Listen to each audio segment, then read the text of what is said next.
Assalamualaikum warahmatullahi wabarakatuh. Zuhud. Menurut Imam Ahmad, zuhud itu cirinya dua. Pendek angan-angan dan tidak mengharapkan apa yang ada di tangan manusia.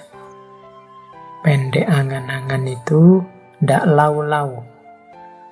Seandainya yang jadi presiden aku. Seandainya yang dapat rezeki besar itu aku. Seandainya ini panjang angan-angan namanya. Orang zuhud itu pendek angan-angan, ndak mikir macam-macam. Apapun yang diberikan Allah, aku terima. Ini zuhud namanya. Dan tidak mengharapkan apa yang ada di tangan manusia. Dan dilihat orang lain lulus cum laude, kemudian kita iri, kita dengki. Harusnya yang cum laude ranking pertama aku, dia deket saja sama dosennya, menunjukkan kita tidak zuhud. Harusnya yang dapat rezeki besar itu aku loh yang kerjanya paling capek, dia cuma bagian apa.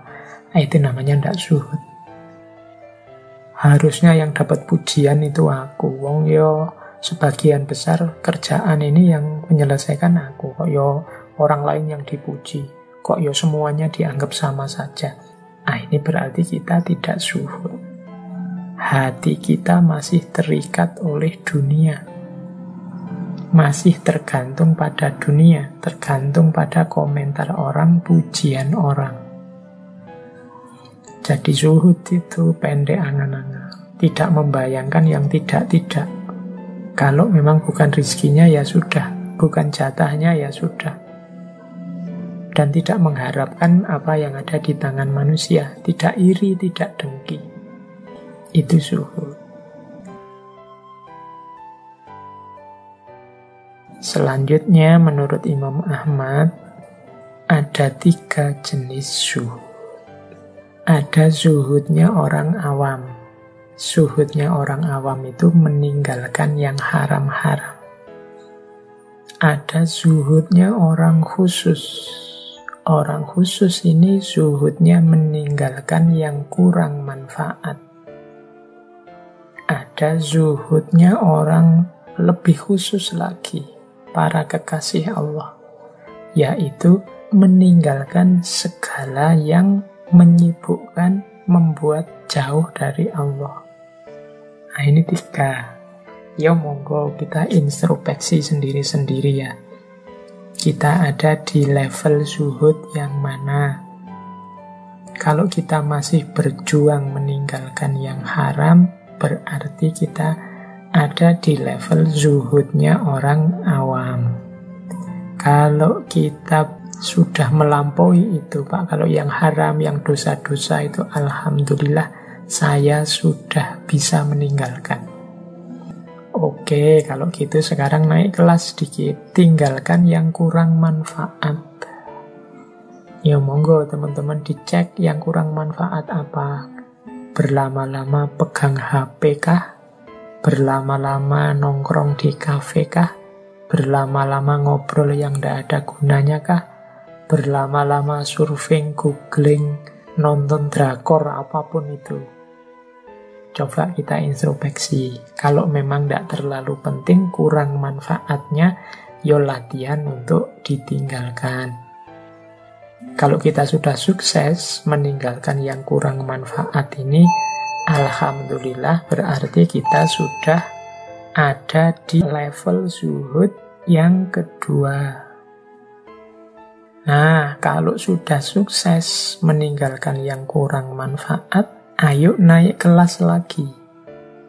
Kita zuhud dengan cara meninggalkan apapun yang membuat kita sibuk dari Allah, yang membuat kita menjauh dari Allah, yang membuat kita tidak dekat dengan Allah. Jadi kesibukan kita hanya tentang Allah dan untuk Allah saja. Ini berarti orang yang sudah zuhud level tertinggi. Orang-orang yang dekat dan mengenal Allah. Nah, ini nasihat dari Imam Ahmad yang sekaligus sudah beliau lakukan sendiri. Seperti yang disampaikan oleh guru beliau, Imam Syafi'i. Imam Ahmad itu salah seorang gurunya, imamnya orang zuhud. Berarti Imam Ahmad sudah nyampe level kesibukannya hanya tentang Allah dan untuk Allah saja. Imam Syafi'i sendiri menyatakan kekagumannya terhadap muridnya ini, Imam Ahmad bin Hambal. Kata Imam Syafi'i, Imam Ahmad bin Hambal ini adalah imam dalam 8 bidang sekaligus, imam dalam 8 hal. Oh, ini luar biasa kan? Biasanya ahli itu expert di satu bidang, tapi beliau ini katanya Imam Syafi'i ahli dalam 8 bidang. Yang pertama, imam hadis. Kalau ini tidak diragukan lagi. Yang kedua, imam fikih. Terus imam bahasa, karena keahlian dalam bahasa Arab. Terus imam Al-Quran. Keahlian beliau dalam bidang tafsir Al-Quran. Imam dalam hal kefakiran. Kefakiran itu berarti beliau orang yang merasa cukup, tidak butuh dunia lagi. Satu-satunya yang beliau butuhkan hanya Allah saja. Makanya istilahnya fakir. Para ulama dulu sering menyebut diri mereka dengan kalimat al-fakir. Ini kalimat tawadhu yang menunjukkan bahwa aku ini tidak punya apa-apa, tidak bisa apa-apa. Yang menolongku, membantuku, yang membuatku seperti ini hanya Allah saja. Nah, kata Imam Syafi'i, Imam Ahmad termasuk seorang yang pelopor dalam bidang kefakiran.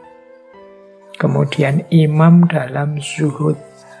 Zuhud itu hidup yang tidak tenggelam dalam arus duniawi. Hidup yang tidak berorientasi dan berfokus materi keduniaan. Ini disebut hidup yang zuhud. Imam dalam hal warok. Imam dalam hal warok itu imam dalam hal kemampuan menjaga diri dari dosa. Beliau ini warok sejak kecil, pendiam, suka menyendiri. Makanya tidak banyak terpengaruh oleh lingkungan sekelilingnya. Ya kalau anak-anak hari ini sih menyendiri, tapi menyendirinya sambil pegang gadgetnya masing-masing. Tidak terpengaruh oleh lingkungan sekeliling, tapi sangat terpengaruh oleh dunia maya yang namanya medsos. Dan yang terakhir, imam dalam hal sunnah. Imam dalam hal sunnah ini sudah tidak diragukan lagi. Beliau ini kecintaannya terhadap sunnah. Jadi dari pengakuan gurunya ini saja, sebenarnya kita tidak perlu panjang lebar menggali, membuktikan kealiman beliau. Oke, baik. Saya akhiri sekian. Kurang lebihnya mohon maaf. Wallahul muwafiq. Wallahu a'lam bishawab. Wassalamualaikum warahmatullahi wabarakatuh.